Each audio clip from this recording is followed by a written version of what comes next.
بار دیگر درود بھیجے گا محمد و آل محمد پر۔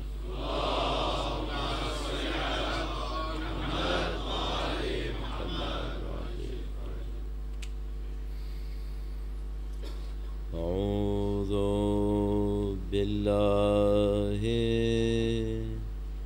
من الشیطان الرجیم،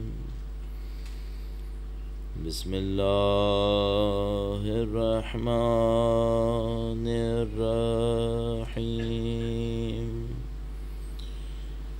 الحمد للہ رب العالمین،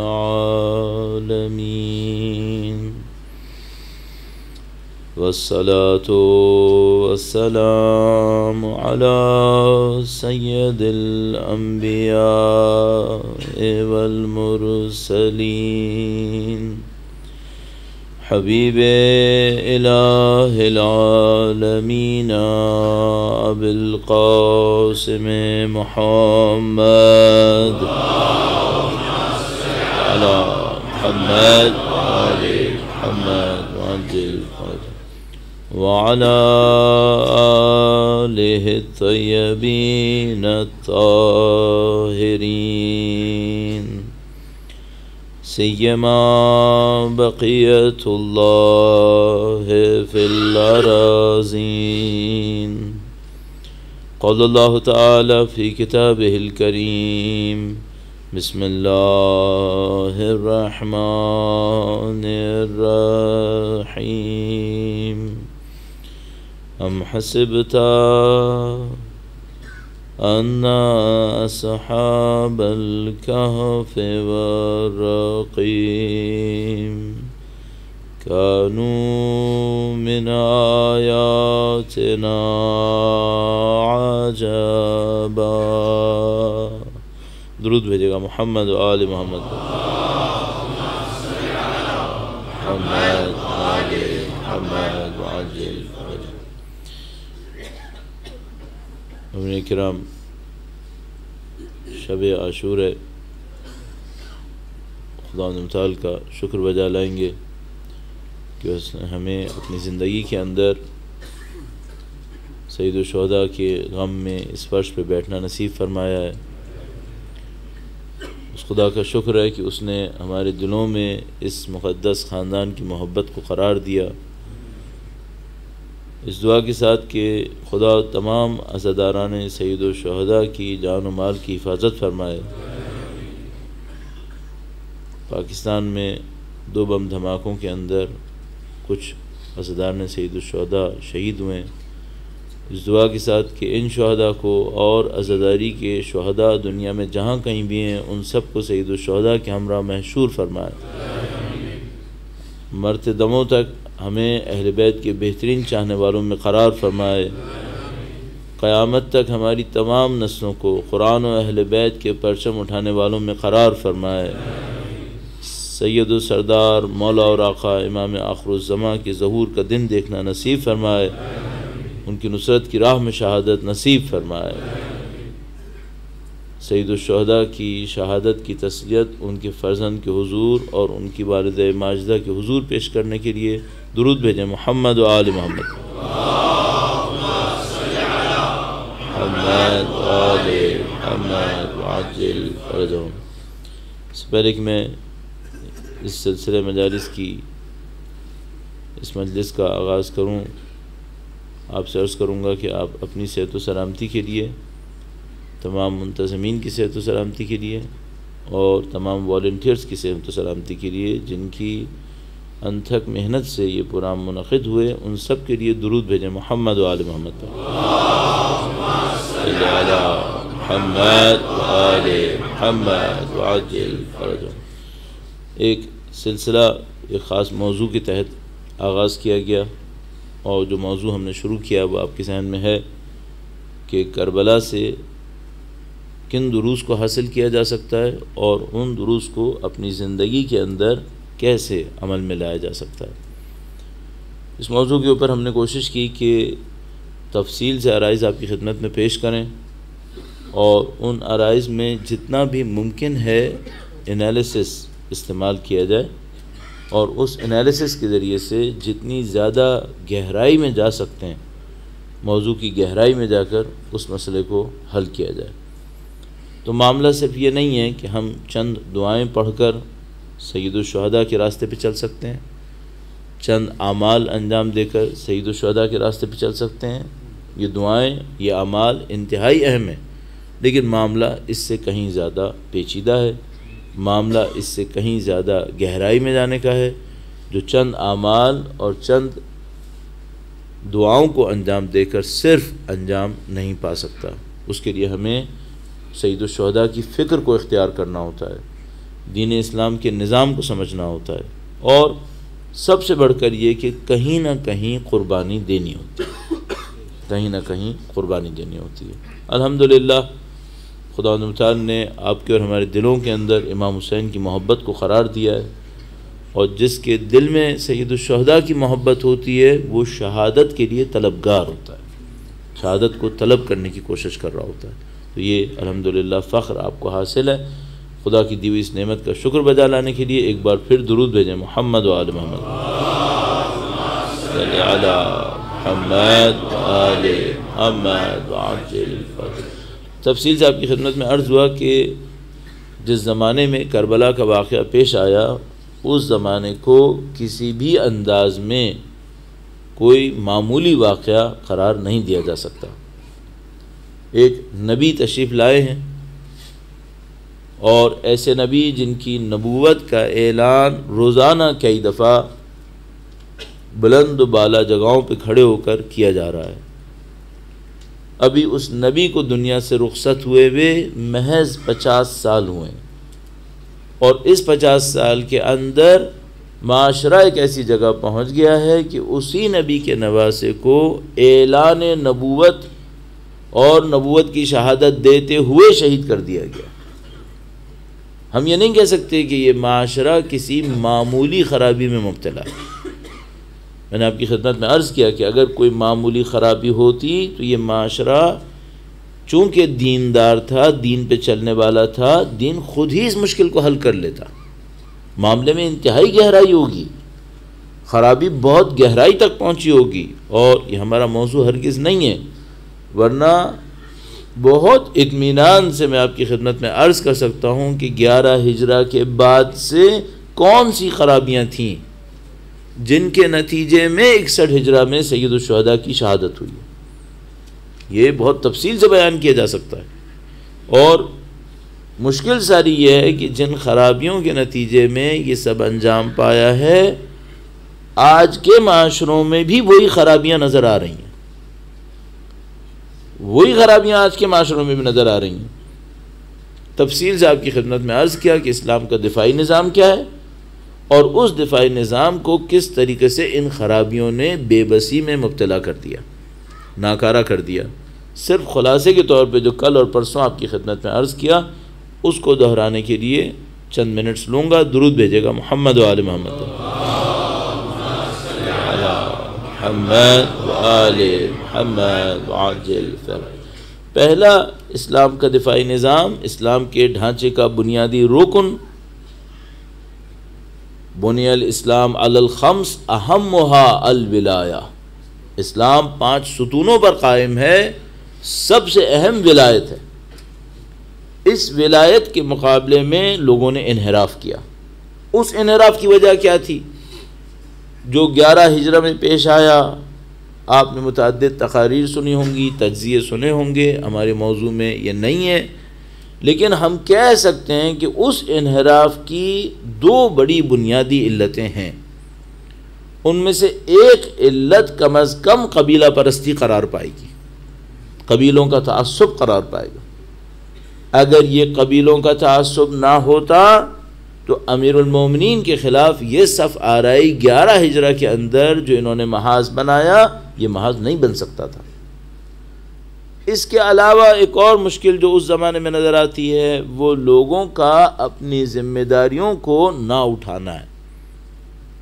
ہر ایک آدمی یہ سوچ رہا ہے کہ دوسرا اس ذمہ داری کو اٹھائے، میرا اس سے کوئی تعلق نہیں ہے، اور جیسے ہی لوگ اس طرح سوچنا شروع کرتے ہیں تو غیر ذمہ دار لوگوں کو اپنے منصوبے بنانے کا موقع مل جاتا ہے۔ اس کے بعد جیسے یہ کام انجام پایا، جو پہلا احتجاج ہمیں نظر آتا ہے وہ ام الائمہ بی بی سیدہ طاہرہ کی طرف سے نظر آتا ہے۔ درود بھیجیے گا محمد وآلہ محمد۔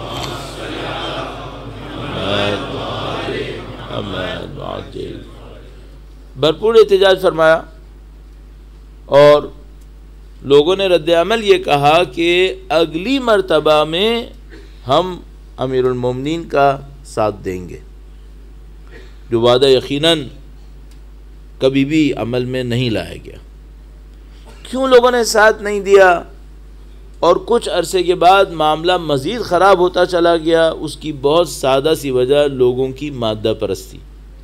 لوگ مادہ پرستی میں مبتلا ہوتے چلے گئے اور اس کے نتیجے میں لوگوں کے اندر ایسی اٹیچمنٹس بنتی چلی گئیں جن اٹیچمنٹس کو چھوڑنا ان کے لیے ممکن نہیں تھا۔ اس زمانے کے حکام نے ایک سادہ سا حکم دے کر بڑے بڑے متقی پرہیزگاروں کو دنیا پرستی کے اندر مبتلا کر دیا، اور سادہ سا حکم یہ تھا کہ جس کی خدمات زیادہ ہیں اس کو بیت المال سے پیسہ زیادہ ملے گا۔ وہ بہت سارے لوگ جو بظاہر تقوی اور پرستی کا، خدا پرستی کا پیکر بنے ہوئے تھے، ان کو دیکھتے تھے تو لوگ کہتے تھے یہ متقی پرہیزگار ہیں، یہ خدا پرست ہیں۔ یہ لوگ جیسے ہی پیسہ ان کے پاس آنا شروع ہوا، وہ سارا تقوی اور خدا پرستی ان کے ہاتھ سے نکل گیا۔ پھر اٹیچمنٹ یہ بنا کہ اس پیسے کی حفاظت کیسے کی جائے گی۔ ایک دفعہ انسان دولت کی پرستش میں چلا جائے تو یہ سمجھ لیجئے اس دروازے سے دولت کی محبت آتی ہے، اس دروازے سے غیرت نکل جاتی ہے۔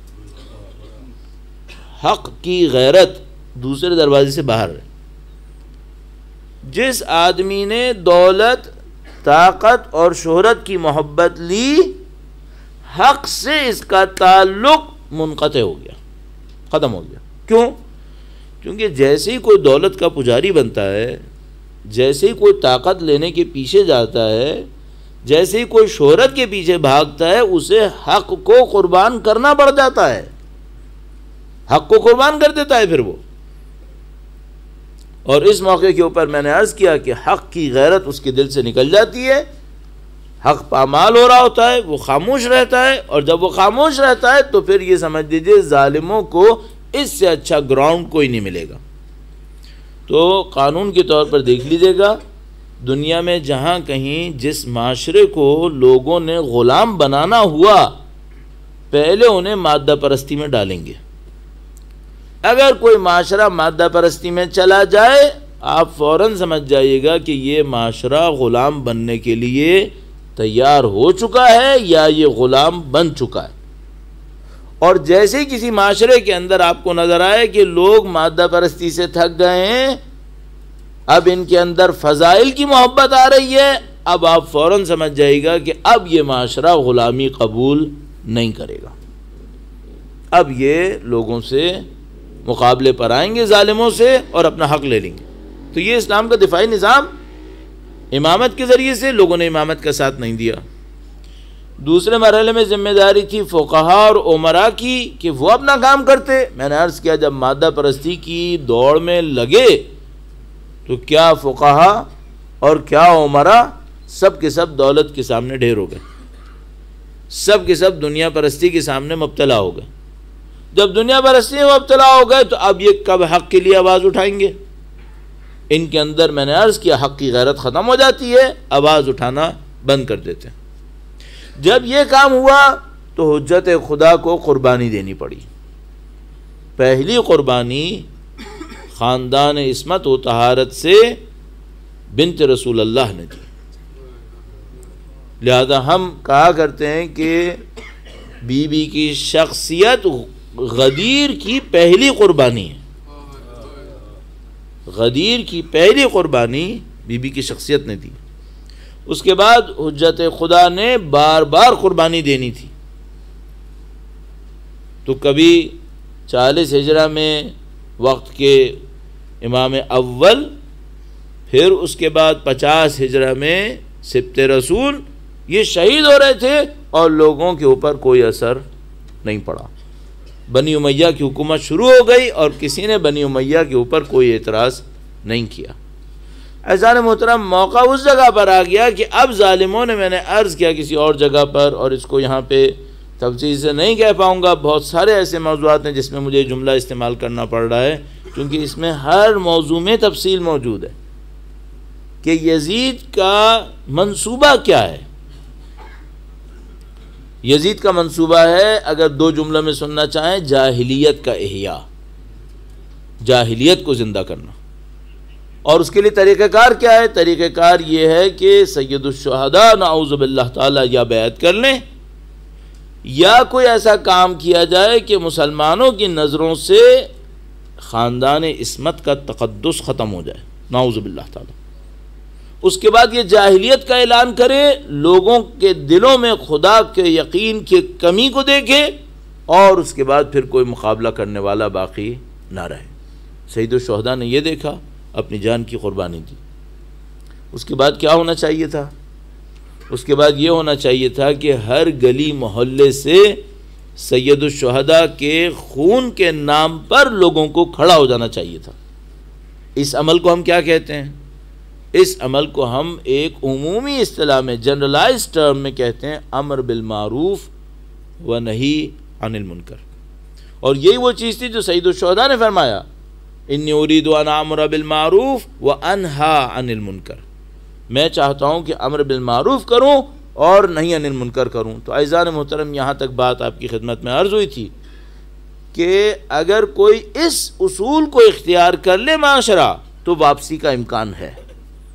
اگر کوئی امر بالمعروف نہی عن المنکر کا اصول لے لے اور کہے کہ ہم امر بالمعروف نہی عن المنکر کریں گے، البتہ اس کی اہلیت معاملہ ہے، اس کا طریقہ کار معاملہ ہے، نااہل نہیں کر سکتا، اس کا ایک طریقہ کار ہونا چاہیے. اگر کوئی سوسائٹی اس کو لے لے، یہ لوگ دین اسلام کی بنیادوں کو دوبارہ بنا لیں گے. عرض ہوا کہ اگر کوئی یہ بھی نہ لے، اگر مادہ پرستی بہت زیادہ ہو گئی اور امر بالمعروف نہی عن المنکر کے لیے کہیں نہ کہیں رسک لینا پڑتا ہے اور لوگوں نے یہ رسک بھی لینا چھوڑ دیا، پھر کیا ہوگا؟ تو پھر اللہ کے رسول کی روایت عرض ہوئی کہ برے تمہارے اوپر حکومت کریں گے اور دعائیں بھی مانگو گے تو دعائیں پوری نہیں ہوں گی. اب اس دور میں کوئی کہے میں 25 قرآن حفظ کروں گا خدا اس برے کو دور کر دے، نہیں ہوگا. کوئی کہے میں اتنی نذر کروں گا، اتنے صدقات دوں گا تاکہ خدا معاشرے کی اس برائی کو دور کر دے، یہ نہیں ہوگا. روایت کے مطابق اب دعائیں پوری نہیں ہوں گی. تو رائے حل کیا ہوگا؟ رائے حل یہ ہوگا کہ اس معاشرے کو دوبارہ امر بالمعروف نہی عن المنکر کو زندہ کرنا پڑے گا. اب میرا جیسا طالب علم 10 دن تقریباً آپ کے سامنے محنت کرنے کے بعد آپ سے یہ عرض کرنے کی کوشش کر رہا ہے کہ عزیزان محترم، آپ اور میں اس ذمہ داری کو احساس کر لیں کہ ہمیں امر بالمعروف نہی عن المنکر کرنا ہوگا. اس کے بغیر کوئی راستہ نہیں ہوگا. اگر ہم نے اس کو کیا ہمارے معاشرے زندگی پائیں گے، دین اسلام کی عزت اور سربلندی میں ہمارا بھی حصہ ہوگا. خدا نہ کرے نعوذ باللہ اگر ہم یہ نہ کر سکے تو ایک بات کا مجھے یقین ہے، سید و سردار کی تشریف آوری نزدیک ہے. پتہ نہیں ہم انصار میں ہوں گے یا نہیں ہوں گے. خدا نے ایک جملہ عرض کرتا چلوں، خدا نے ہم سے قیامت تک کی فضیلت کا کوئی وعدہ نہیں کیا. یعنی میں خدا سے کہوں خدایا میں نے تیرے ساتھ معاہدہ کر لیا ہے کہ میری نسلیں دین پہ چلیں یا نہ چلیں تو مجھے فضیلت دے گا، ایسا کوئی وعدہ خدا نے کسی سے نہیں کیا. قرآن کریم میں ارشاد فرماتا ہے ان تتولوا یستبدل قوما غیرکم ثم لا یکونوا امثالکم. اگر تم لوگ پلٹ گئے تو خدا تمہاری جگہ ایک اور قوم کو لے کر آئے گا جو تمہاری طرح نہیں ہوں گے. یہ بہت بڑا چیلنج ہے ہم سب کے سامنے. میں جو حتیٰ نسل سادات سے تعلق رکھتا ہوں، میں خدا سے یہ نہیں کہہ سکتا کہ خدایا میں کروں یا نہ کروں میری فضیلت محفوظ رہے گی، نہیں، مجھے عمل انجام دینا پڑے گا، بلکہ سادات ہونے کے ناطے دین کے تحفظ اور بقا کے لیے زیادہ آگے آنا پڑے گا، کیونکہ مجھے احترام بھی ملا ہوا ہے، اس کی خاطر بھی قربانی دینی پڑے گی، تب قربانی دیں گے تو خدا انہیں متعال یہ فضیلتیں ہمیں دے گا۔ آپ کو ہمیں امر بالمعروف نہی عن المنکر پہ توجہ دینی ہوگی، البتہ میں نے آپ کی خدمت میں عرض کیا اس کی اہلیت کے ساتھ اور اس کی شرائط اور طریقہ کار کے ساتھ، یہ سب تفصیلات موجود ہیں کتابوں کے اندر، ضرور کہیں نہ کہیں مراجعہ فرمائیں، لیکن آپ سب اپنے آپ سے اور میں ایک سوال ضرور کرتے رہیں، کیا ہم لوگ اپنی زندگی میں یہ فریضہ انجام دے رہے ہیں؟ اب مجھے جواب میں کوئی یہ نہ کہے کہ میں 5 وقت کی نمازیں پڑھ رہا ہوں، میں روزے رکھ رہا ہوں، میں قرآن کریم پڑھ رہا ہوں، وہ ضروری ہے، نہیں پڑھیں گے تو جہنم میں جانا پڑے گا، لیکن معاشرے کو زندہ کرنا ہے تو یہ کرنا پڑے گا۔ اب اس میں 2 پوائنٹس تھے، ایک تو یہ کہ امر بالمعروف نہی عن المنکر وہ ہوتا ہے جو کسی فرد کے لیے ہوتا ہے۔ فرض فرمائیے میں نے ایک آدمی کو دیکھا وہ وضو صحیح نہیں کر رہا، تو میں نے ایک طریقے سے جو ہمیں آئمہ نے سکھایا ہے مناسب طریقے سے عزت کے ساتھ کہ اس کی بے عزتی بھی نہ ہو، اس کو یہ بتانا ہوگا کہ بھائی تم یہ وضو صحیح نہیں کر رہے۔ اچھا، یہ امر بالمعروف نہی عن المنکر یہ تھوڑا سا آسان ہے، خاص کر اگر سامنے والا میرے سے کمزور ہو، اگر وہ تھوڑا طاقتور ہو تو یہ بھی اتنا آسان نہیں ہوگا، لیکن یہ پھر آسان ہے۔ مشکل اور بڑی کہاں پر آئے گی؟ اس سے بڑی مشکل اس جگہ پہ آئے گی کہ آپ ایک ایسے معاشرے میں پہنچے جہاں پہ غلط ویلیوز رائج ہو چکی ہیں، اب آپ کو نظر آ رہا ہے کہ یہ غلط ہے اور لوگ سب کہہ رہے ہیں کہ یہ صحیح ہے، اب آپ نے آواز اٹھائی تو کیا ہونے والا ہے؟ اب پورا معاشرہ مارے گا، ایک آدمی نہیں مارے گا، سب مل کر ماریں گے۔ اب آواز اٹھانی ہے نہیں اٹھانی ہے؟ اس کی کون سے لوگ ہوتے ہیں جو آواز اٹھاتے ہیں ابھی میں عرض کروں گا آپ کی خدمت میں، لیکن ایک روایت اللہ کے رسول سے آپ کی خدمت میں اور عرض کروں گا، درود بھیجے گا محمد و آل محمد، محمد و آل محمد وعجل فرج۔ تھوڑا سا تیزی سے بولنا پڑے گا تاکہ وقت کے اندر انشاءاللہ آج ہم پورا کر سکیں۔ اللہ کے رسول کے سامنے اصحاب بیٹھے ہوئے تھے، اللہ کے رسول نے اپنے اصحاب سے کہا کہ تم لوگوں کا اس وقت کیا عالم ہوگا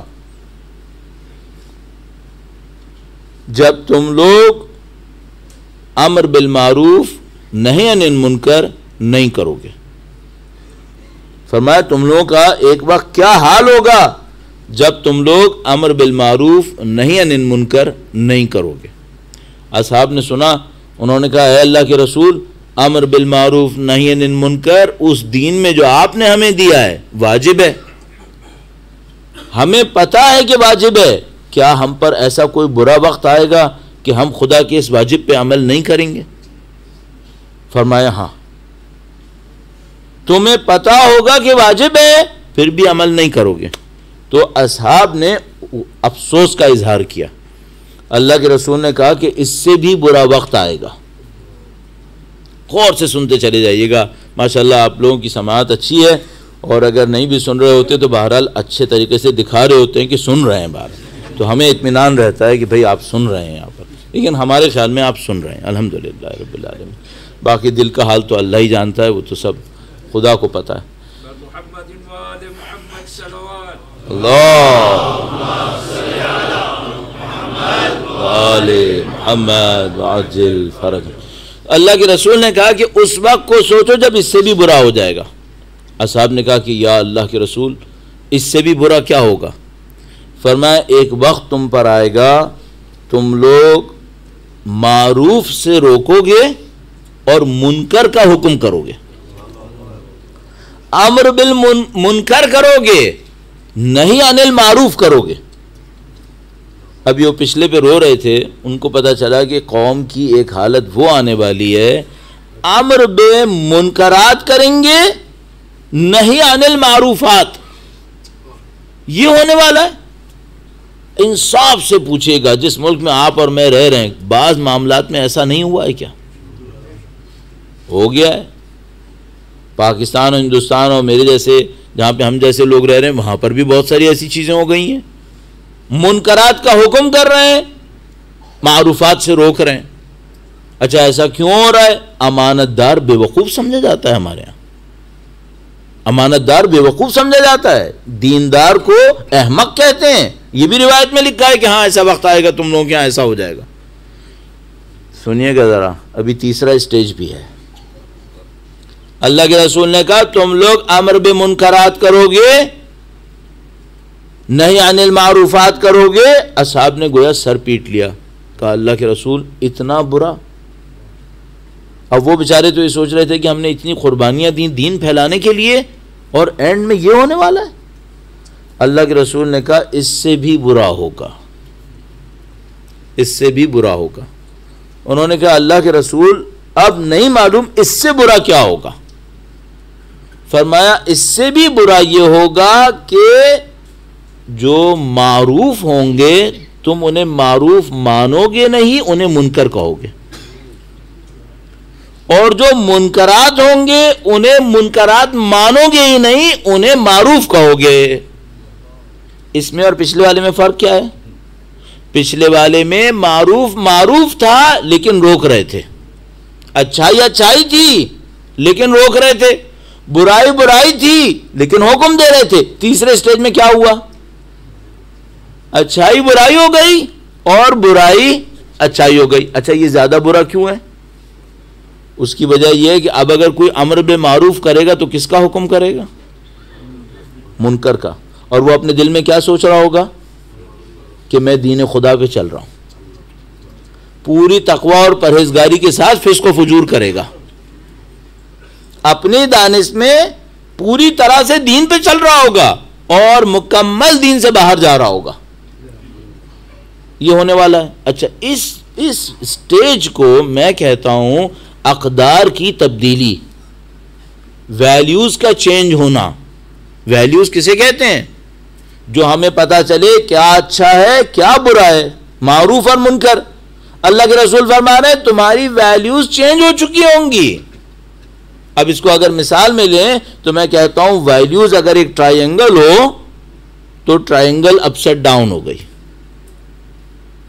جو برائی تھی وہ اوپر آ گئی, جو اچھائی تھی وہ نیچے چلی گئی, معاملہ خراب ہو گیا. اچھا اب میرا ایک سوال ہے, اب اگر اس عالم میں اگر کوئی بولا تو اس کے ساتھ کیا ہوگا؟ اب یہ آدمی جب بول رہا ہوگا تو لوگ کیا سمجھ رہے ہوں گے, یہ اچھائی پھیلا رہا ہے یا برائی پھیلا رہا ہے؟ سب لوگ کہیں گے یہ برائی پھیلا رہا ہے. سب لوگ کہیں گے یہ برائی پھیلا رہا ہے, یہ ہمیں اچھائی سے روک رہا ہے. لیکن ان کے ساتھ کیس کیا ہے؟ ان کے ساتھ کیس یہ کہ ان کی اچھائی اور برائی تبدیل ہو گئی ہے. عزیزان محترم, اللہ ہمیں اس شر سے محفوظ رکھے, اس شر سے محفوظ. اگر امر بالمعروف نہی عن المنکر ترک ہوتا چلا گیا تو اس مصیبت میں پھنس سکتے ہیں, نعوذ باللہ تعالی. جب ہمیں کچھ پتہ نہ چلے, نعوذ باللہ, ہم نہ ہو اس قوم کو کچھ پتہ نہ چلے کہ کیا اچھائی ہے کیا برائی ہے. ایک آدمی اچھائی بتانے آئے گا, اس کو قوم کہے گی یہ ہمیں برائی سکھانے آیا. ان سب کا مقابلہ سید الشہداء نے کس نسخے کے ذریعے کیا ہے؟ آپ کی خدمت میں عرض ہوا تھا کہ سید الشہداء نے قیامت تک کے لیے ہمیں یزیدوں سے لڑنا سکھایا ہے, قیامت تک کے لیے.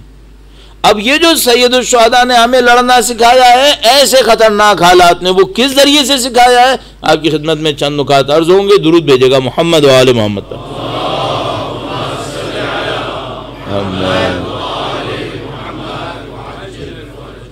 سید الشہداء نے دو ذمہ داریوں کے ذریعے سے اس مشکل کو آسان کیا. دو ذمہ داریاں کون سی ہیں؟ ایک ذمہ داری یہ دی کہ امر بالمعروف نہی عن المنکر ہر وہ شخص کرے جو حسین کے راستے پہ چلنا چاہتا ہے. اگر آپ سید الشہداء کے راستے پہ چلنا چاہتے ہیں, سید الشہداء نے فرمایا انی ارید ان آمر بالمعروف و انہا عن المنکر.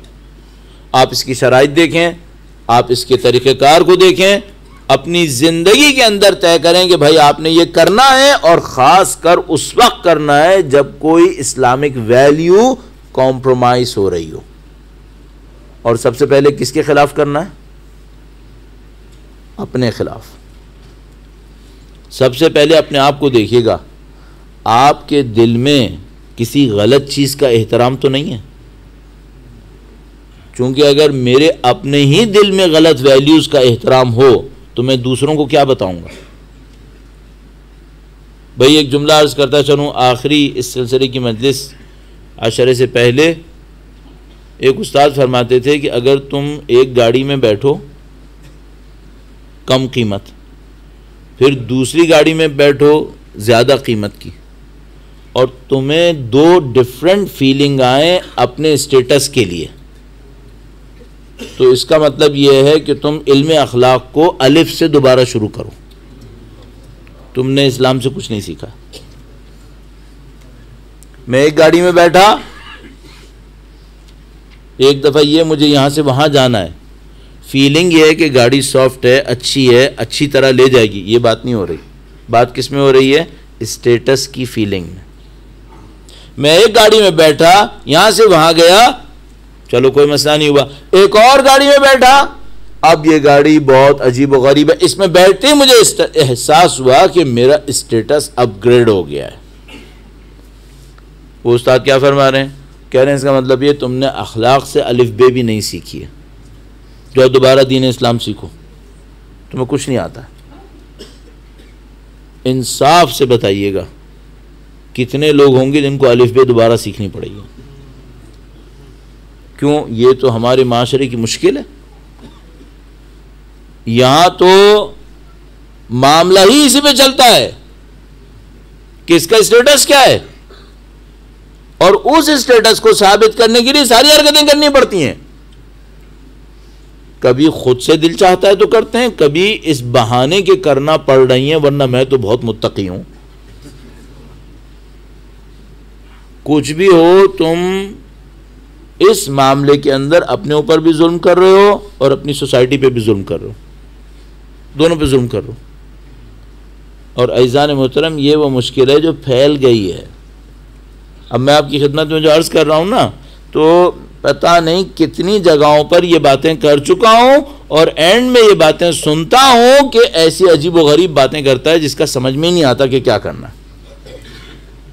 اور مجھے سمجھ میں آ رہا ہے کہ کیوں سمجھ میں نہیں آ رہا کہ کیا کرنا ہے. اس کی وجہ یہ ہے کہ ویلیوز معروف کے عنوان سے پھیلی ہیں. یہ غلط ویلیوز معروف بن کر پھیلی ہیں.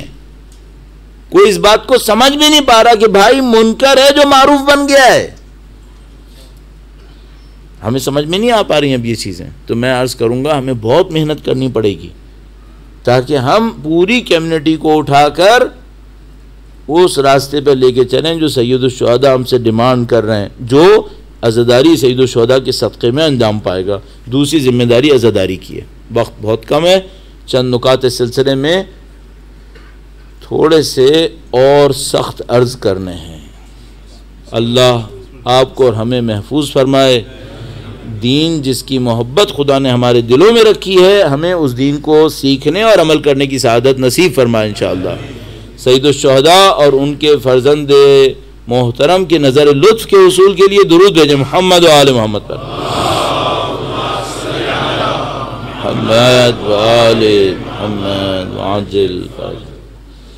ہم لوگ جب کسی سخت مطلب کو بولنے لگتے ہیں تو اپنے دل میں خدا سے کہتے ہیں خدایا اب تو تیرے ہی ہاتھ میں ہے. اپنے بس میں بالکل نہیں ہے. وہ پہلے والا جو آسان ہوتا ہے وہ بھی بس میں نہیں ہوتا ہے، لیکن کچھ جگہوں پہ پہنچ کر تو اعتراف کرنا پڑتا ہے اندر ہی اندر خدا سے کہ خدا ہے تو ہی سنبھالنے والا ہے. باقی اپنا معاملہ تو خراب ہے. اپنا معاملہ کیوں خراب ہے؟ ہماری زبانوں میں طاقت نہیں ہے، ہمارے دلوں میں طاقت نہیں ہے. اگر ہماری زبانوں ہمارے دلوں میں طاقت ہوتی تو ہماری باتیں کانوں سے نکل کر دلوں تک پہنچ جاتی. تو پھر خدا سے دعا کرتے ہیں کہ خدایا ہم تو لنگڑے ہیں، ہم تو لولے ہیں، ہم لوگوں کی زبانیں لڑکھڑاتی ہیں، تو کسی طرح تاثیر ڈال دے اور سید الشہداء کے منبر کے صدقے میں، اس فرش عزا کے صدقے میں ڈال دے. ورنہ ہمارے پاس کام ممکن ہے. عزاداری کے حوالے سے عزاداری کا مقصد کیا ہے؟ عزاداری کیوں کرنی چاہیے؟ عزاداری کس طرح کرنی چاہیے؟ یہ بڑے اہم موضوعات ہیں، 10 منٹ کے اندر اس کو نپٹانا ناممکن ہے. میں صرف چند پوائنٹس آپ کی خدمت میں عرض کروں گا. پہلی بات، عزاداری کا جو بھی ہدف ہو وہی ہو جو شہادت امام کا ہدف تھا. آپ کسی بھی نیت سے عزاداری کر رہے ہوں، کسی بھی قسم کی عزاداری کر رہے ہوں، چاہے ایک گھر کے اندر بیٹھ کر کوئی ماتم کرے، چاہے باہر جا کر جلوس میں سید الشہداء کے پرچم کو نکالے، علم کو نکالے، چاہے امام بارگاہوں کے اندر، چاہے گھروں کے اندر، چاہے بازاروں کے اندر، کسی بھی قسم کی عزاداری ہو، سب کا ہدف کون سا ہونا چاہیے؟ وہی ہدف ہونا چاہیے جو شہادت امام حسین کا ہدف تھا. یہ عزاداری شہادت کا تسلسل ہے، اس کے سوا کچھ نہیں. جو ادھر ہدف تھا وہی یہاں ہدف ہونا چاہیے. تو مثال کے طور پر حجت سینٹر میں ایک عشرہ ہوا، اس کا ہدف کیا ہونا چاہیے؟ آپ نے ایک عشرہ کر لیا، اس کا ہدف کیا ہونا چاہیے؟ وہی ہدف ہونا چاہیے جو شہادت امام حسین کا تھا. شہادت امام حسین کا ہدف کیا تھا؟ دین کا دفاع، دین کا بیان، دین پر عمل. اس عشرہ مجلس کا بس یہی ہدف ہونا چاہیے. دین بیان ہو، دین دفاع ہو اور دین پر عمل ہو، بس. اچھا، اب سید الشہداء کے معرکے میں ایسا تھا کہ جس کی نیت ذرا بھی ڈاواڈول تھی، ذرا بھی ہل رہی تھی، وہ عاشور تک نہیں پہنچا تھا، وہ پہلے ہی فارغ ہو گیا تھا.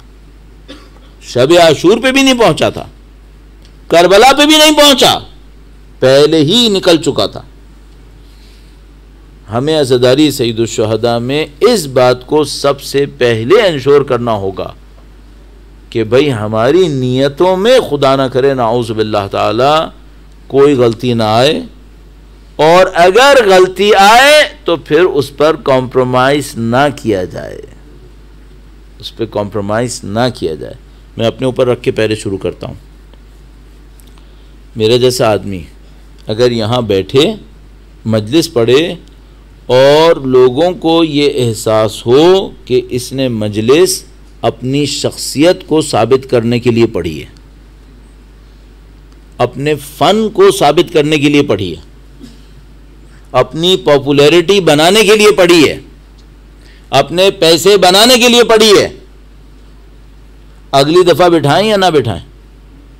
نہیں، کمپرومائز نہیں کرو، پھر کمپرومائز مت کرو. اچھا، اب ایک علیحدہ مسئلہ آتا ہے کہ بھئی چلو فرض کرو اگر ہم نے اس پہ کمپرومائز نہیں کیا تو آج تو ہمیں ایسا بندہ ملا تھا جس کی زبان بہت اچھی تھی، کل کوئی ایسا بندہ ملے گا جو ہمیں 1 گھنٹے میں بور کر دے گا. اب بوریت قبول کریں یا ویلیوز پہ کمپرومائز کریں؟ تو سوسائٹی کیا کرتی ہے؟ بدقسمتی سے ویلیوز پہ کمپرومائز کرتی ہے. کہتے ہیں ہم 10 گھنٹے بوریت نہیں دیکھ سکتے تو ہم 1400 سال کا دین دینے کو تیار ہیں. وہ 10 گھنٹے میں دین تو دے گا، علم تو دے گا، لیکن 10 گھنٹے ہمیں بوریت دے گا. اس بوریت سے بچنے کے لیے نعوذ باللہ تعالی ہم وہ دین قربان کرنے کو تیار ہیں جس پر ہماری نسلیں کٹی تھیں. کہاں کا انصاف ہے؟ کہاں کا انصاف ہے؟ صرف زبان کی خاطر، صرف پریزنٹیشن اچھی ہونے کی خاطر یہ ویلیوز ہیں سید الشہداء کی؟ آیا سید الشہداء کی ویلیوز میں پریزنٹیشن تھی، زبان کا بیان تھا؟ لکنت رکھنے والے، شین صحیح نہ بولنے والے کو نبی نے کہا تم اذان دو،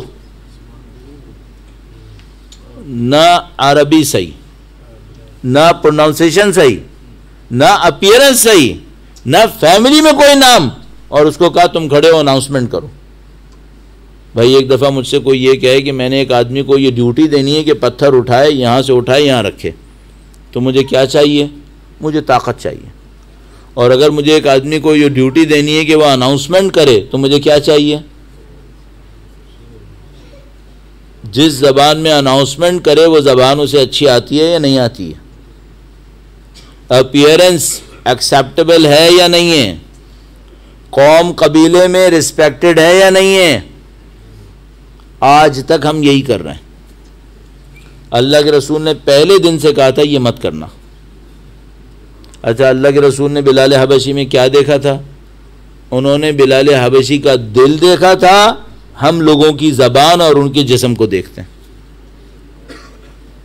اتنی کٹھن حقیقت ہے، اتنی سخت حقیقت ہے کہ مجھے جس قوم میں یہ ہو رہا ہو اس کا فیوچر 5 انگلیوں کی طرح نظر آنے لگتا ہے. اس کا فیوچر یہ پھنسے گا. کیوں؟ اس نے فنڈامنٹلز پہ کمپرومائز کر لیا ہے. ہم نے اردو زبان میں یہی کیا تھا، 30 سال کے قریب وقت ضائع کیا. اب آپ انگریزی زبان میں یہی کر رہے ہیں. ابھی بتا رہا ہوں صاف، آپ انگلش میں یہی کر رہے ہیں جو ہم نے 30 سال پہلے اردو میں کیا تھا، اور سر پیٹ کر اور سر کٹوا کر اب قبول کیا کہ یہ نہیں کرنا تھا. اب آپ انگلش میں یہی کر رہے ہیں. آپ انگلش میں کیا کر رہے ہیں؟ آپ جا رہے ہیں انگلش لینگویج کے پیچھے. آپ تقوی اور پرہیزگاری کم دیکھ رہے ہیں، اور 5 انگلیوں کی طرح واضح فیوچر کیا ہے پھر. اور اس کے بعد پھر کیا ہوگا؟ ایک فارسی میں شعر ہے، کبوتر با کبوتر باز با باز کند ہم جنس با ہم جنس پرواز. کیا ہوگا؟ کچھ نہیں ہوگا. مادہ پرستوں کو مادہ پرست بولنے والے مل جائیں گے، وہ اس پہ خوش رہیں گے، اور خدا پرستوں کو خدا پرست بولنے والے مل جائیں گے، انشاءاللہ وہ ان پہ خوش رہیں گے. یہ ہوگا. بدقسمتی سے بیچ کی عوام بری طرح پسے گی. عزیزان محترم، یہ عزاداری سید الشہداء ہے. یہی ویلیوز اگر بچی کی شادی میں کروں نا تو مصیبت میں پھنس جاؤں گا. ہمارا دین ہم سے کہتا ہے کہ تم جب شادی بھی کرنے لگو تو یہ مت دیکھنا کہ سامنے والے کے پاس دولت کتنی ہے، اس میں خوبصورتی کتنی ہے، اس کی پاپولیرٹی کتنی ہے. دیکھنا دین کتنا ہے، تقوی کتنا ہے، ورنہ بعد میں پچھتاؤ گے. جو دین بچے اور بچی کی شادی کے اندر ان ویلیوز پہ کمپرومائز نہیں کرتا، وہ منبر رسول پر کمپرومائز کرے گا. اور اگر کسی نے کر لیا، میں آپ کو بتا رہا ہوں ہمارا تعلق پاکستان سے ہے، اور میں آپ کی خدمت میں عرض کر رہا ہوں کہ تقریباً اسی نسل کا پیداوار ہوں جس نسل میں یہ سارے کام ہوئے ہیں. اسی نسل کا ہوں میں، اور میں نے اسی ایک نسل کے اندر اس کے اتار چڑھاؤ اچھے طریقے سے دیکھ لی ہیں. مجھے 30 سال ہو گئے طالب علم بنے ہوئے، اور اس 30 سال میں، اور اگر پوری عمر لگا لوں تو میں نے اپنی آنکھوں کے سامنے ان ویلیوز کو کمپرومائز ہوتے دیکھا ہے، اور اپنی آنکھوں کے سامنے ان ویلیوز کے کمپرومائز ہونے کے بعد ان کے اوپر کٹتی لاشیں دیکھی ہیں. یہ میں نے اپنی آنکھوں سے دیکھا ہے، اس کے نقصانات دیکھ لیے ہیں. آپ غلط راستے پہ جائیں گے. ایک بہت بڑی مصیبت ہے سوسائٹی کے اندر. آج سخت باتوں کی طرف چلے ہی گئے. بہت بڑا مسئلہ کیا ہے، روڈ پہ بھی بعض اوقات یو ٹرن دیر سے ملتا ہے. سوسائٹی میں یو ٹرن 30 سال بعد آتا ہے. موٹر ویز وغیرہ پہ بھی بعض اوقات یو ٹرن آتے آتے بڑی دیر لگ جاتی ہے. سوسائٹی میں اگر کوئی چیز چلی جائے، اب اس کا یو ٹرن 25-30 سال بعد آئے گا. کب آئے گا؟ جس نے لیا تھا پہلے وہ جنریشن فارغ ہو جائے اپنی ساری مصیبتوں کے ساتھ. اس کے بعد جب دوسری جنریشن آئے گی تب اس کے دماغ میں اتنی طاقت ہوگی کہ وہ کمپیریزن کر سکے. ایک جنریشن تو گئی. عزیزان محترم، کسی بھی فیصلے میں جلد بازی مت کیجیے گا، کسی بھی فیصلے کو سوچے سمجھے بغیر مت کیجیے گا، خاص کر اگر معاملہ عزاداری کا ہو. اور اپنی خوشی اور پسند ناپسند پہ نہیں چلیے گا، دین کی پسند ناپسند پہ چلیے گا. تھوڑی دیر پسند نہ بھی آئے صبر کر لینا.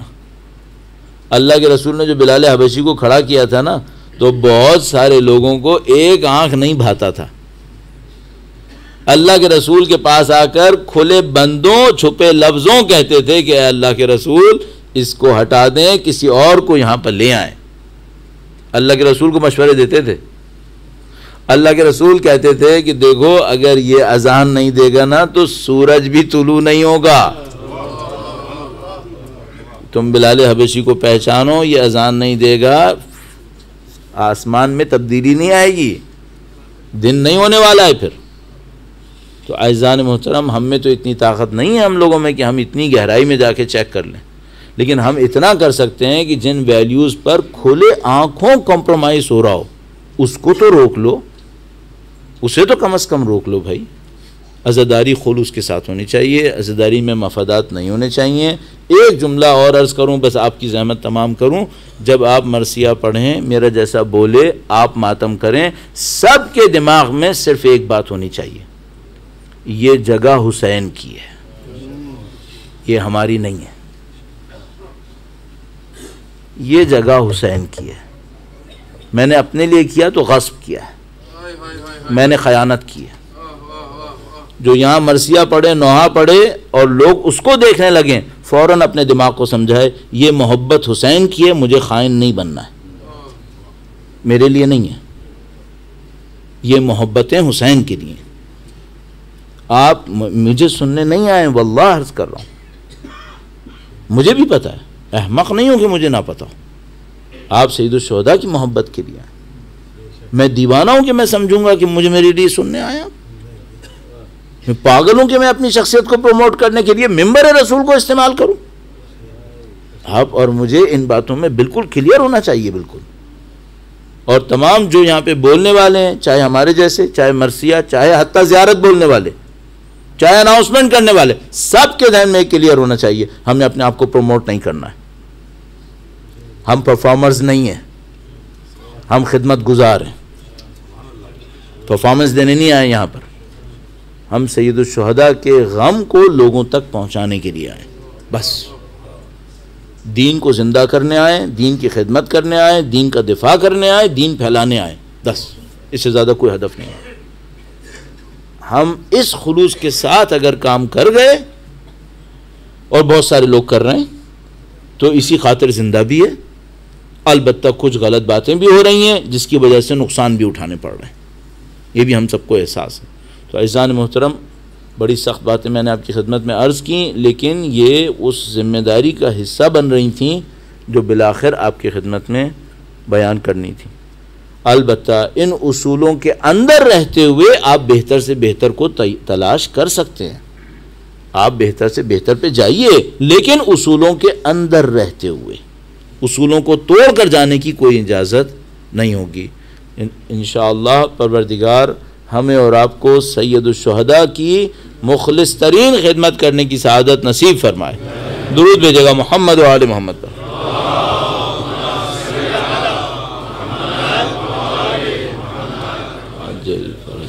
عزیزو، آپ سید الشہداء کے غم کی خاطر اپنے گھروں سے نکلے، اور ظاہر ہے کہ آپ نے اپنی زندگی میں سے وقت بھی نکالا، کچھ سختیاں بھی برداشت کی ہوں گی. ظاہر ہے جو دوست احباب آئے ہیں جاتے ہیں، کچھ سختیاں بھی برداشت کرتے ہیں، اور یہ سختیاں تو کچھ بھی نہیں ہیں. جو پاکستان میں کل بھی ہوا، آج میرے خیال میں 20 افراد شہید ہوئے ہیں جیکب آباد کے اندر، اور اس سے پہلے 2 دن پہلے بولان میں 10 افراد شہید ہوئے تھے. تو ہم جانتے ہیں کہ لوگ اپنی جانوں کو ہتھیلی پہ رکھ کر سید الشہداء کی عزا کے لیے آتے ہیں۔ یہ سب کیوں کرتے ہیں؟ یہ سب ایک وجہ یہ ہے کہ سب کو پتہ ہے کہ جو قربانیاں سید الشہداء نے دی ہیں ان قربانیوں کے سامنے ہم سب شرمندہ ہیں، ان قربانیوں کے سامنے ہم سب کے دلوں میں غم ہے، اور مکرر ہم اس بات کو دیکھ رہے ہیں کربلا کے اندر کہ سید الشہداء نے جسم قربان نہیں کیے، صرف جسم قربان نہیں کیے، سید الشہداء نے محبتوں کو قربان کیا ہے، چاہتوں کو قربان کیا ہے۔ سید الشہداء کا ایک ایک سپاہی خلوص کا پورا پہاڑ مجسم پیکر بن کے ظاہر ہوا ہے۔ سید الشہداء کے سپاہیوں میں جہاں بوڑھے ہیں، جوان ہیں، لڑکپن میں ہیں، سید الشہداء کے سپاہیوں میں بچپنے کے اندر موجود بچے بھی ہیں۔ ان بچوں کا بھی تذکرہ کر دوں جو کوفہ سے شام کے راستے میں اونٹوں تلے پامال ہوتے چلے گئے۔ یا ارحم الراحمین، لمحے بھر کے لیے ان ماؤں کو سوچو جو اونٹوں پر بندھی ہوئی ہیں، اپنے بچوں کو پامال ہوتا دیکھ رہے۔ اللہ اکبر، بچوں کی قربانیاں عجیب ہیں، اور ان تمام بچوں میں ایک شیرخوار بچہ، جب یہ قافلہ مدینے سے چلا ہے تو اس کی عمر 2 مہینے کے قریب ہے، اور شاید ہی کسی نے دیکھا ہو کہ حسین کے قافلے میں 2 مہینے کا سپاہی بھی ہے، شاید ہی کسی نے دیکھا ہو، لیکن اس 2 مہینے کے سپاہی نے کربلا میں وہ میدان مارنا ہے جو بڑے بڑے پہلوان، بڑے بڑے بہادر جنگجو انجام نہ دے سکے، یہ اس علی اصغر نے انجام دینا ہے۔ اور ایک بہت خوبصورت قول علامہ ذیشان حیدر جوادی صاحب کہتے تھے، وہ کہتے تھے کہ امام حسین نے کربلا میں شہادت کا خط لکھا ہے، اور خط لکھنے کے بعد علی اصغر کے مظلوم خون سے مہر لگائی ہے۔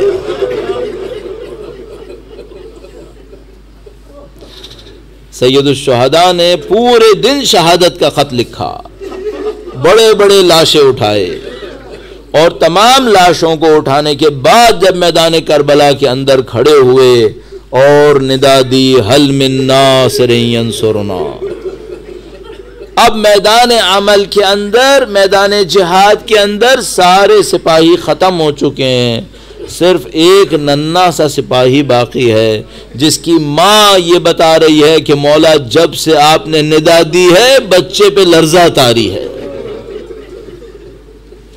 یہ بچہ بار بار اپنے آپ کو گویا جھولے سے گرا رہا ہے۔ سید الشہداء خیمے کے نزدیک تشریف لائے اور مادر علی اصغر سے کہا کہ بچہ مجھے دو، شاید میں پانی پلا لاؤں۔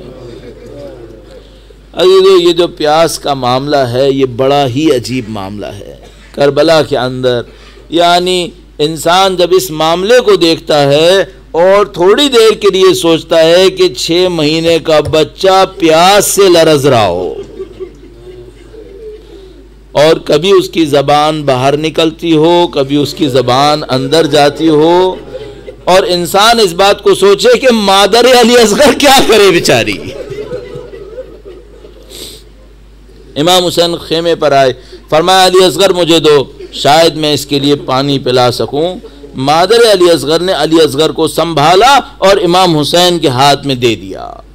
کتنی آسانی سے میں نے یہ جملہ پڑھ لیا اور آپ نے یہ سنا، لیکن ذرا سا اس ماں سے بھی پوچھ لیجئے جس کو پتا ہے کہ جو خیمے سے باہر گیا ہے وہ واپس نہیں آیا، وہ واپس نہیں آیا۔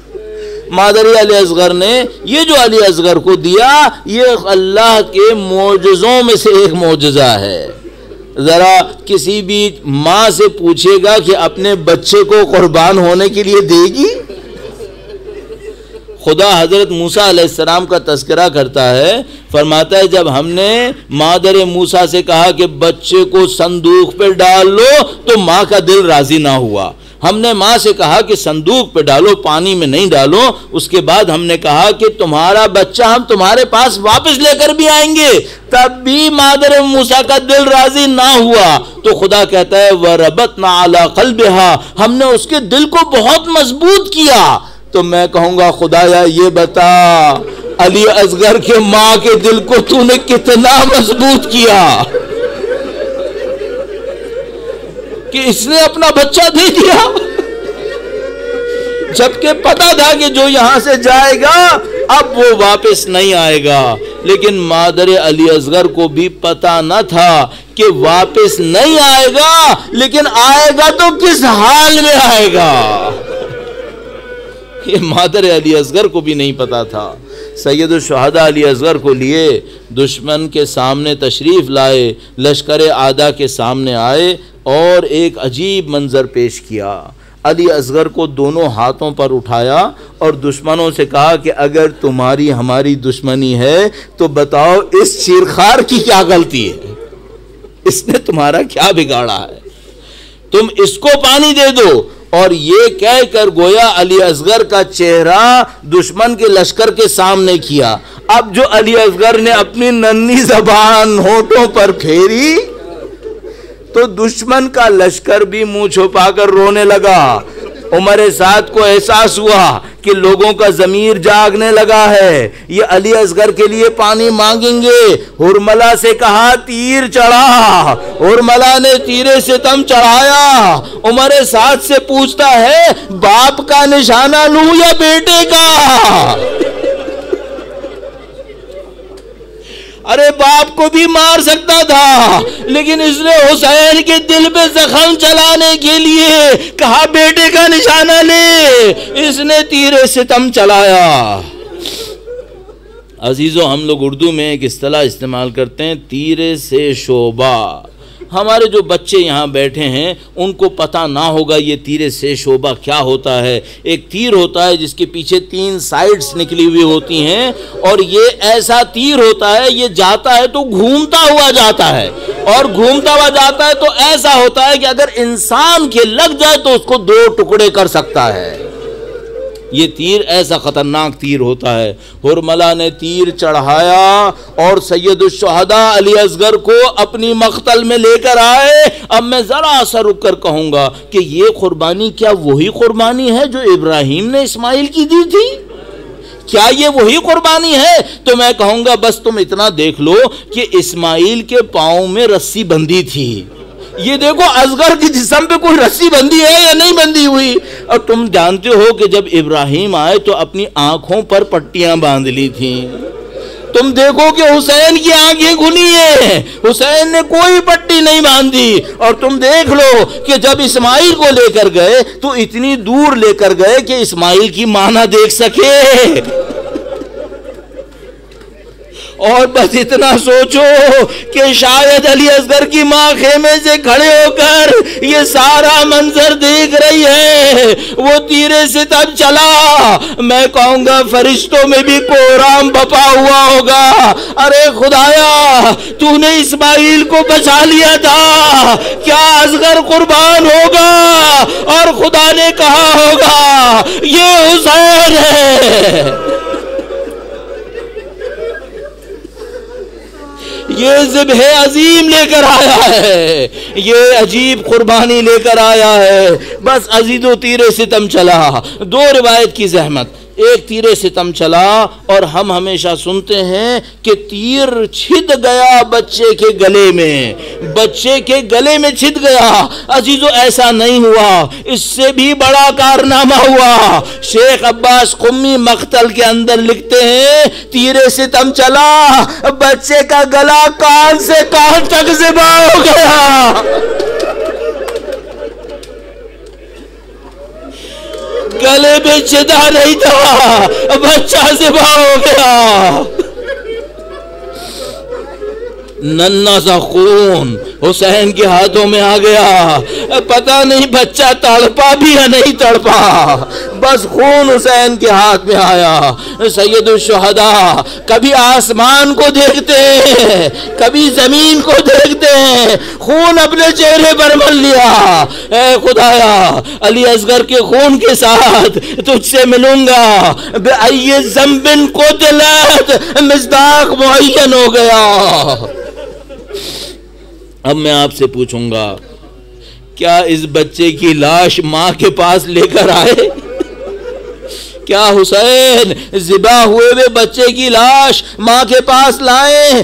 گرم مٹی کے اندر شاید ذوالفقار سے علی اصغر کی قبر کھودی حسین نے، اور قبر کھود کر اس گرم مٹی میں بچے کو لٹایا. میں آپ سے صرف ایک سوال اور کروں گا، کیا حسین علی اصغر کو گرم مٹی پہ لٹا پائے ہوں گے؟ میرا دل کہتا ہے شاید فاطمہ زہرا نے بچے کو اپنے ہاتھوں میں لیا ہوگا کہ حسین اصغر کا لاشا اب ہمارے پاس.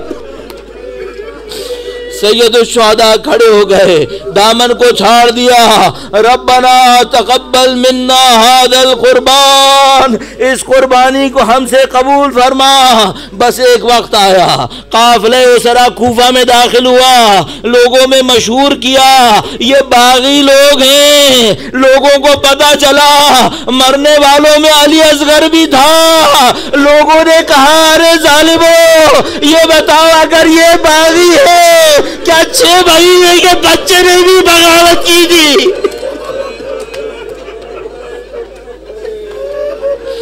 الا لعنت اللہ علی القوم الظالمین وسيعلم الذين ظلموا أي منقلب ينقلبون. ماتم حسین.